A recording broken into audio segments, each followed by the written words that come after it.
దుర్గమ్మ తల్లి యొక్క ఆశీస్సులు అందరిపై ఎల్లవెల్లా ప్రసరింపజేయాలని ఆవిడ కరుణా కటాక్ష వీక్షణాలు ఎల్లప్పుడూ అందరిపైన ఉండాలని సమాజం పైన ఉండాలని కోరుకుంటూ ఈ యొక్క ఈ దేవి శరన్నవరాత్రులు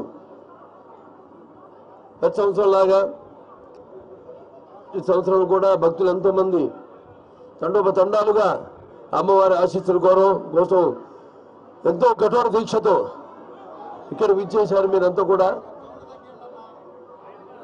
మరి ఒక అంటే 11 అవతారాల్లో అమ్మవారు అంటే బాలా త్రిపుర సుందరి అయితేనేమి, లేకపోతే గాయత్రి దేవి అయితేనేమి, అన్నపూర్ణం అయితేనేమి, లేకపోతే కాచాయని దేవి, అలాగే శ్రీ మహాలక్ష్మి, ఈరోజు లలిత త్రిపుర సుందరి, అలాగే శ్రీ మహాచండి, శ్రీ సరస్వతి దేవి, శ్రీ దుర్గాదేవి, మహిషాసుర మర్దిని దేవి, అలాగే శ్రీ రాజరాజేశ్వరి దేవి.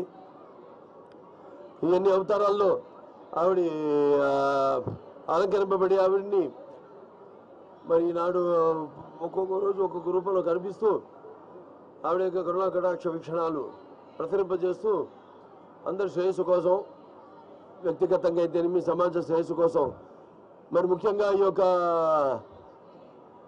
ఆలయ చైర్మన్ బొర్ర రాధాకృష్ణ గారికి, అలాగే మన ఈ యొక్క ఆలయ యొక్క ఈఓ సేనా నాయక్ గారికి, మరియు 96 మందితో ఒక కమిటీని ఏర్పాటు చేయడం జరిగింది, సేవా కమిటీ.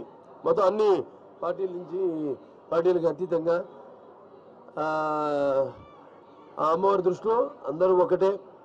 అది ఎవరైనా సరే, ధనికులైనా సరే, లేకపోతే మా ఏమి లేని వాళ్ళైనా సరే, లేకపోతే పండితులైనా సరే, పాంబరులైనా సరే, ఆడ మగ అందరూ ఈ యొక్క ముఖ్యంగా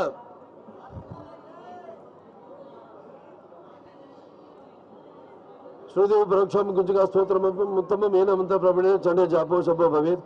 నా కవచం 4వ స్తోత్రం కీలకం నా రసకం నా సూక్తం నాపి ధ్యానం చన్న నసు నాచ మార్చనం కుంజుక పాట మాత్రమే దుర్గ పాట బలం నభేత్ అతి గుహతనం దేవి నామం దుర్లభం గోపనే ప్రయత్నం సండే భారతి మానం మోహనం యశ సంబరం చాతనార్థకం పాట మాత్రం సంసిద్ధేత్ కుంజుగా స్తోత్రం ఉత్తమం. ఓం ఐబ్రహీం కిం చాముండే ఇచ్చో ఓం గం కిం సుసా జ్వాల జ్వాల జ్వల జ్వల ప్రజ్వల ప్రజ్వల ఐబ్రహీం కిం చాముండే విచ్చే జ్వల హంసలం క్షం ఫట్ స్వాహ. सर्वमंगल मांगल्ये शिवे सर्वार्थ साधिके शरण्ये त्र्यंबके गौरी नारायणी नमोस्तुते सर्वबाधा प्रशमनं त्रैलोक्य साइकिलेश्वरी एवमेव त्वया कार्यमस्मत् भैरी विनाशనం.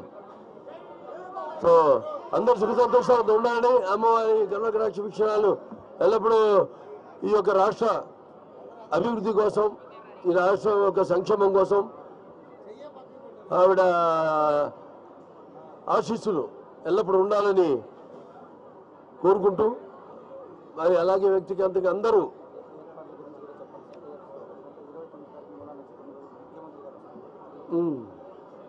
అలాగే ఏర్పాట్లు ముఖ్యంగా చెప్పాను. ఇంకా ఈ సేవా సమితి ఏదైతే 96 మందితో ఏర్పాటు చేశారో అంత అద్భుతంగా ఏర్పాట్లన్నీ కూడా ఎటువంటి అసౌకర్యం కలగకుండా భక్తులందరూ కూడా, అటు పోలీస్ శాఖ వారు అయితేనేమి అందరూ కూడా, ఆల్ డిపార్ట్మెంట్స్ అందరూ కూడా, అన్ని వ్యవస్థలు కూడా ఎంతో అద్భుతంగా ఈ యొక్క శరన్నవరాత్రులు జరిగేలా వాళ్ళ యొక్క సేవలు అందిస్తున్నారు.